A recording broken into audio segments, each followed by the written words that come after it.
والصلاة والسلام على من لا نبي بعده أما بعد فأعوذ بالله من الشيطان الرجيم بسم الله الرحمن الرحيم فذكر بالقرآن من يخاف وعيد عن علي بن أبي طالب رضي الله تعالى عنه قال قال رسول الله صلى الله عليه وسلم ألا إنها ستكون فتنة قلت وما المخرج منها يا رسول الله قال كتاب الله فيه نبأ ما قبلكم وخبر ما بعدكم وحكم ما بينكم هو الفصل ليس بالهزل من تركه من جبار قسمه الله ومن ابتغى الهدى في غيره أذله الله وهو حبل الله المتين وهو الذكر الحكيم وهو الصراط المستقيم هو الذي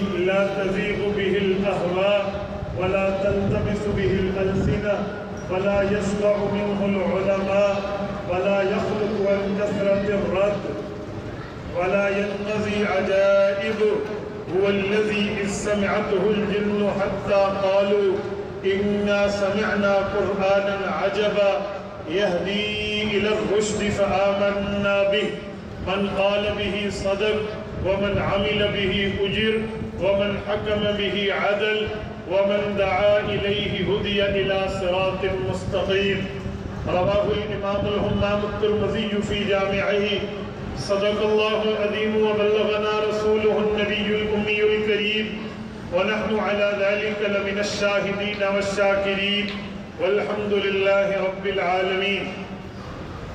معزز دوستو، آج 10 جولائی بروز ہفتہ 2021 آپ کے یہاں گجرانوالہ کی عظیم قدیم دینی درسگاہ جامعہ اشرف العلوم میں حضرت مولانا عبدالواحد رسول نبی دامت برکاتہم کے واسطے سے مولانا حافظ محمد اسامہ آوان کے ذریعے میں آپ کی خدمت میں موجود ہوں۔ مجھے اسٹیج سے دیے گئے موضوع کے مطابق گفتگو کرنی ہے۔ قرآن کریم کی عظمت کے حوالے سے چند معروضات میں نے آپ کے کانوں کے لیے گوش گزار کرنی ہے۔ بس آپ توجہ میری طرف رکھیں، میری آنکھوں میں آنکھیں ڈالیں تو انشاءاللہ تعالی میں آپ کا وقت ضائع نہیں ہونے دوں گا، اور میرے رب نے چاہا انشاءاللہ میں اپنے عنوان کے مطابق مختصر اور پورا سر چند باتیں کر کے آپ سے اجازت چاہوں گا۔ اگر آپ توجہ کریں گے تو میں بات شروع کروں، آپ مجھے دیکھیں گے تو میں بات شروع کروں۔ انتظامیہ آئے اور جائے اور آپ ادھر دیکھیں تو میرے خیال میں نے 9 گھنٹے کا سفر آپ کے لیے کیا، تو آپ مجھے دیکھیں۔ میں اتنے سفر کے باوجود بھی جیتا جاگتا بیٹھا ہوں، آپ کو میرے چہرے پر کوئی تھکاوٹ نظر نہیں آ رہی، مجھے دیکھیں۔ میں نے آپ کا وقت ضائع نہیں ہونے دینا، یہ یاد رکھیں۔ قرآن کریم اللہ کی وہ کتاب ہے جو آپ کی اور میرے اور قیامت تک آنے والی امت انسانیت کے لیے درس انقلاب ہے۔ درس کہتے ہیں سبق کو، انقلاب کہتے ہیں وقت کے تبدیل ہونے کو۔ قرآن کریم سے پہلے وقت اور زمانے کے حالات کیا تھے، نزول قرآن کے بعد زمانے نے کون سے حالات اختیار کیے ہیں، یہ آپ کی اور میری آج گفتگو کا محور اور عنوان ہے۔ میں آپ کے سامنے بات شروع کر رہا ہوں کہ قرآن کریم نے انقلاب لایا ہے۔ قرآن کریم نے نزول کے بعد امت کی پرانی حالت کو بدلا ہے۔ میرے دوستو، رسول پاک صلی اللہ علیہ وآلہ وسلم جو کتاب لے کر آئے ہیں، یہ کتاب کوئی لکھی ہوئی نہیں ہے۔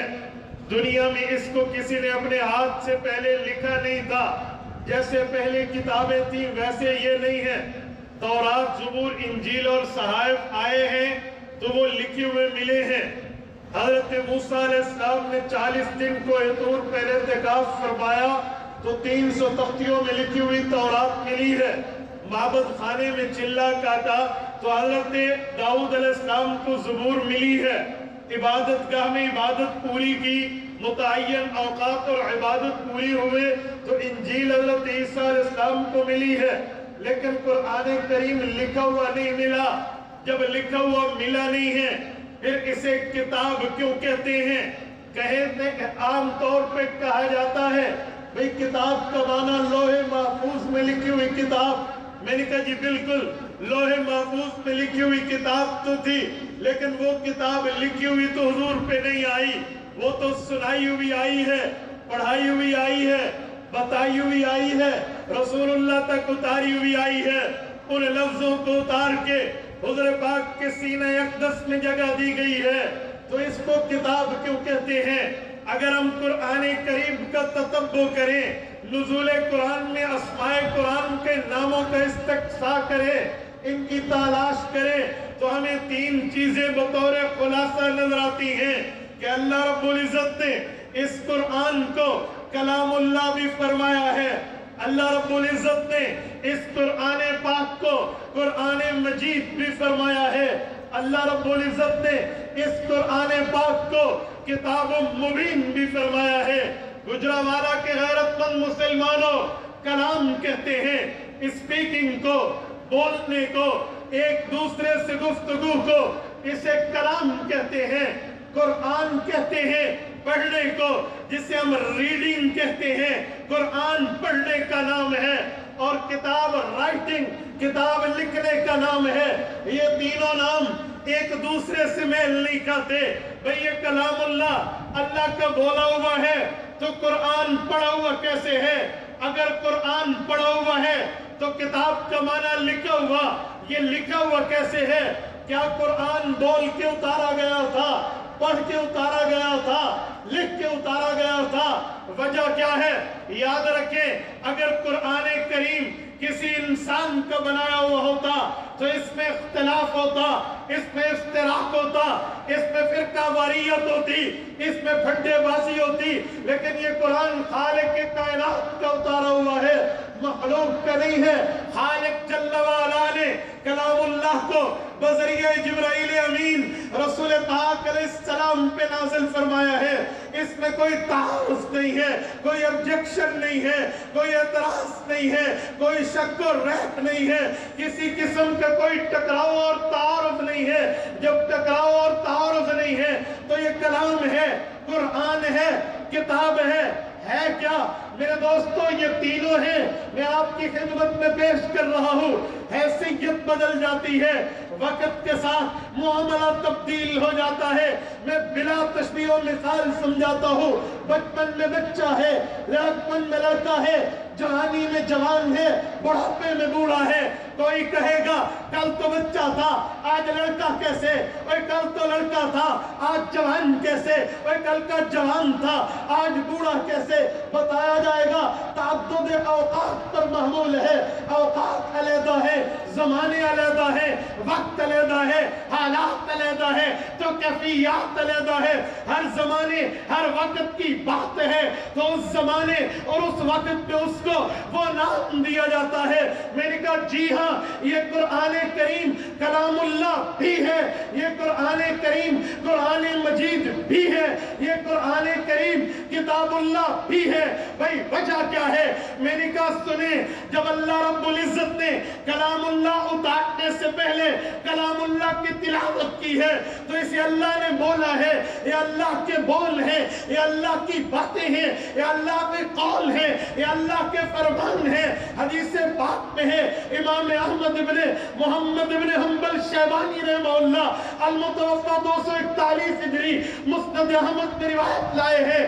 اللہ کے رسول نے فرمایا ھذا کلام اللہ وقد خرج منہ، یہ کلام اللہ کی صفت ہے، اللہ سے نکل کے اللہ کی باتیں تم تک پہنچی ہیں. جب اللہ نے اس کلام کا تکلم فرمایا، جب اللہ نے اس کلام کو پڑھا تو یہ کلام پڑھا، کیونکہ کلام بنتا تب ہے جب پڑھا جائے. ہاں وہی اللہ کا پڑھا ہوا جبرائیل امین نے رسول اللہ کے دل اقدس پہ اتارا. حضور پاک کے سینہ اقدس پہ قرآن کو نازل کیا گیا. حضور پاک پر قرآن اترتا، رسول اللہ قرآن کریم کو سن کے پڑھ لیتے، حضور پاک پڑھتے، ساتھ پڑھتے. تو رب العزت نے فرمایا یوں نہ کرنا، لا تحرک به لسانک لتعجل به ان علینا جمعہ وقرآنہ. پیغمبر کریم ہم آپ کے دل کے بھید کو جانتے ہیں، آپ کے سینے کے راز کو جانتے ہیں. آپ جبرائیل کے پڑھنے یہ پڑھتے ہیں کہ یہ قرآن کریم بعد میں امت تک پہنچے گا کیسے، اسے قابو کر لیا جائے، اسے سیو کر لیا جائے، اسے مضبوط کر لیا جائے، اس کی ریوائزنگ کر دی جائے تاکہ یاد رہے، اگلی نسلوں تک پہنچے۔ محبوب کریم یوں نہ کرنا، لا تحرک بھی لسانک لتعجل بھی، آپ اپنے ہونٹوں کو اس دوران مت ہلائیے، قرآن پڑھا جائے تو آپ خاموش رہیے۔ ان علینا جمعہ وقرآنہ، اگر آپ کو فکر ہے جمع کیسے ہوگا، آپ کو فکر ہے یہ پڑھا کیسے جائے گا، آپ کو فکر ہے یہ کائنات میں پھیلے گا کیسے، کائنات میں نافذ ہوگا کیسے، ان علینا، ذمہ داری ہماری ہے، معاملہ ہمارا ہے، رسپانسبلٹی ہماری ہے، اس کی ترتیب مجھ خدا پہ چھوڑ دیں۔ ان علینا جمعہ، میں اسے جمع کرا کے دکھاؤں گا، وقرآنہ، پڑھا کر دکھاؤں گا۔ تو یہ کلام اللہ